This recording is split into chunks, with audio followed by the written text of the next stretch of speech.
Good morning, this is Rob from GRAF, and this week we're going to be continuing our series by talking about Africa.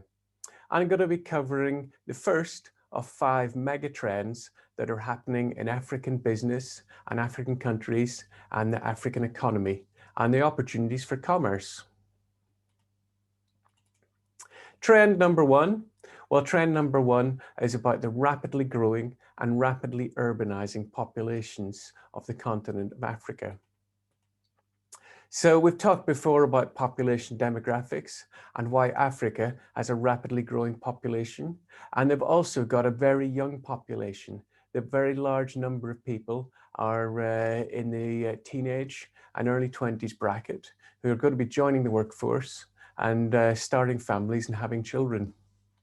But urbanization is also a massive trend. Back in 1975, only 25% of Africans lived in cities. By 2015, that had risen to 40%. And by 2035, it's estimated up to 90% of Africans will be in the urban environment.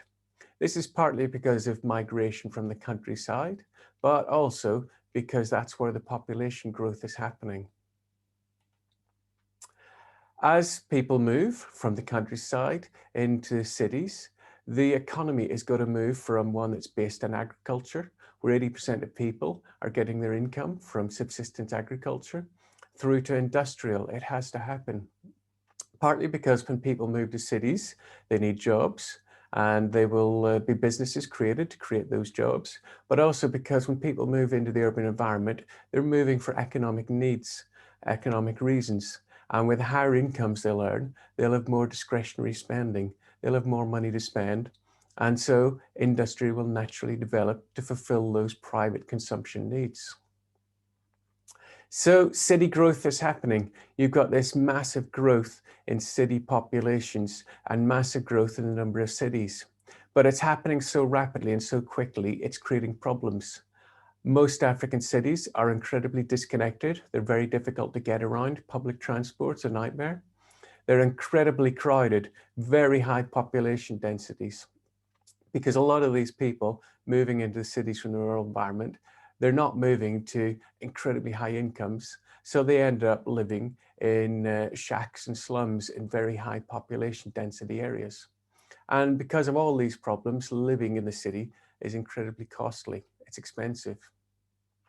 So here's a good example, incredibly high population density and very, very busy roads, absolute congestions. And here's a cost of living index in Africa and some of the expensive cities to live in.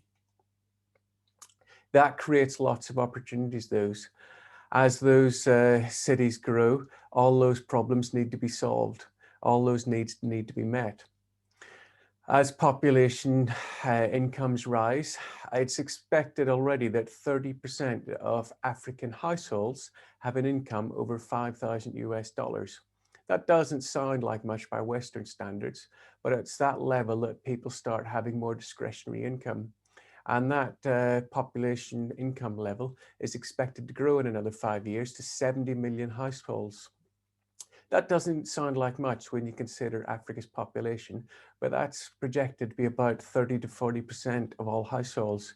Remember, African families tend to be quite large, so one household can constitute an awful lot of people. So with all those people starting to have growing discretionary income, it creates lots of opportunities.